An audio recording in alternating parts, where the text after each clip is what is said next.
This video is not for whales and dolphins, it's for you because you are just like me. Average Jack Gamer here, and today we're talking about how to spend your pulls best, especially as a low spend or free-to-play player. And the reason why we're talking about this is because I've made like pulling guides before, and I think what I wanted to do today is I just wanted to break down how you should plan to spend your pulls even if you are pulling for waifu.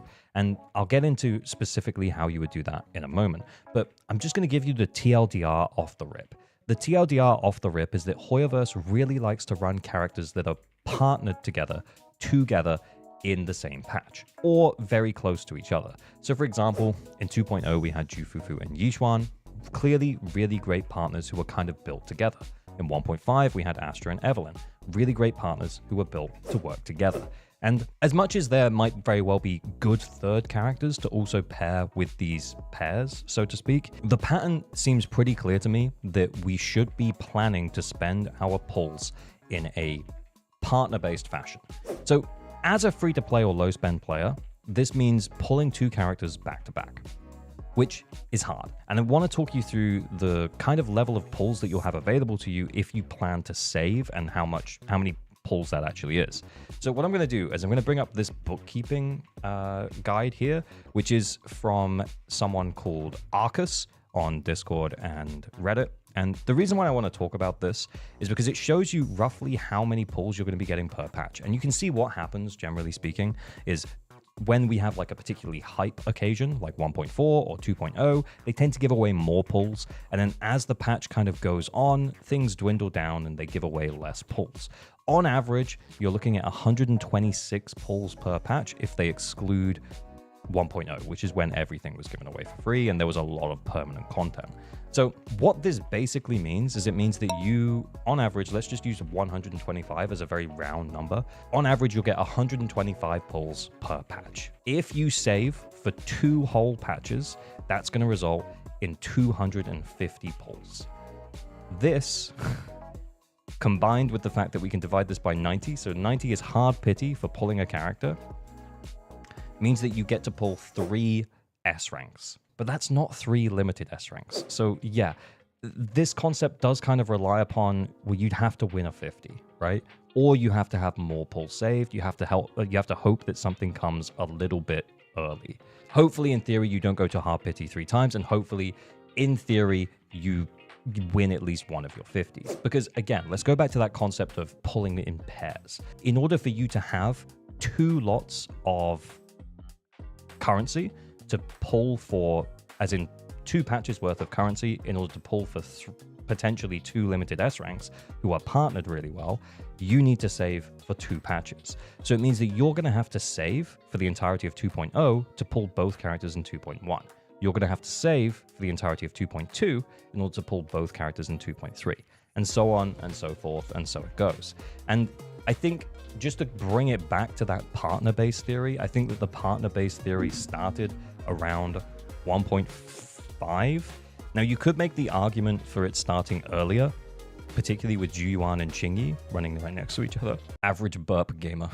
So in 1.5, we had Astra and Evelyn. In 1.6, we had Trigger and Sambi. In 1.7, we had Vivian and Hugo. Now, these two aren't necessarily paired, but what they did here that was really interesting is they reran Lighter at the same time as Hugo, who's his best in slot partner, and they reran Jane with Vivian. Vivian was the way to make Jane playable again. So then in 2.0, we had Yixuan and Jufufu, and then we had 3 anomaly characters running with Yuzuha. We had Miyabi, we had Yanagi, we had Alice running alongside Yuzuha in 2.1, and then in 2.2, we have Seed in the first half with a Trigger rerun, and then we have Orphe in the second. It's very clear that there's a pattern, and that pattern is they're going to put characters back to back, and we have to be prepared for the eventuality of having to pull both.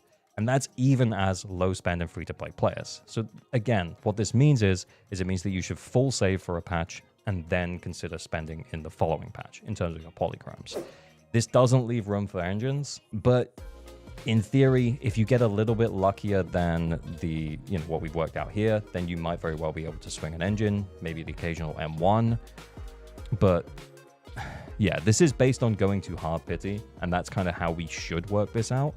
But at the same time, I think the average for getting a character is around the high 70s. So in theory, like, hang on, if we just do this,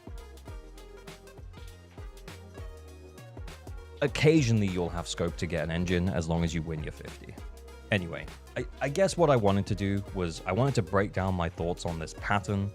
I think I talked about this back in 1.5 when it started, and then I haven't really brought it up again, other than to talk about it pretty regularly on streams. And I kind of wanted the video out there that broke down the pattern that we're seeing and how free-to-play and low-spend players should be spending their polychrome as we move forward in ZZZ. Which is, look ahead. If you see a character you really like from a design perspective, like, I'm really looking forward to Idari. Look, I like tentacles. Sue me. I'm looking forward to Idari, and that means I'm going to pull Lucia as well. I've full save for the whole of 2.2. I'm looking forward to 2.3, and I'm crossing my fingers for winning some 50s. And that's what we're going to do. And that's what you should be planning to do as you move forward as well. I think it does get harder when they drip characters and we don't know anything about them, and then you're just going entirely based on design. Yes, it would be good if they start to build up characters more in the story so we can make a better decision on that. But anyway, it is what it is. We are where we are. I think in terms of reruns, I think this was a really interesting situation. Like when they reran characters who specifically worked extremely well with the on-banner character, I think that was very, very interesting. But I think for the most part, forgetting that reruns exist is probably the best way to think about it, unless it seems like that rerunning character is going to be best in slot for a particular character that you really, really like and you really, really want to play for the foreseeable future. If there's nothing on the horizon that threatens that character's viability, then I think it's okay to pull for a rerun. I think it would have been okay to pull on Lighter's rerun. In fact, I think most people, especially if they had an ice or fire DPS that they run regularly, maybe outside of Miyabi because, you know, she's anomaly focused, probably, yeah, it would have made sense to pull Lighter on his rerun. Is he necessary? Nah, not really. Astra, similar story, but Astra was rerun right before we got the anomaly support and Yuzaha, so, you know, there is that to be said as well, because I think some players might have pulled Astra on the rerun in order to make certain teams work better, because at that point she was still our only limited S-rank support, so if you'd have pulled Astra for an anomaly team, you'd have been kind of pissed off about Yuzaha being pulled.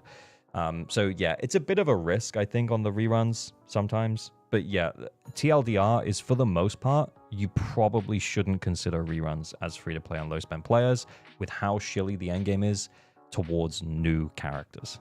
But anyway, I know it was maybe a little bit more serious than normal today, but as always, remember to like, subscribe for better and average luck on all your pulls. Pull responsibly, stay weird. Let me know what you think about this down below. Bye, bye, bye, bye, bye, bye, bye, bye, bye, bye.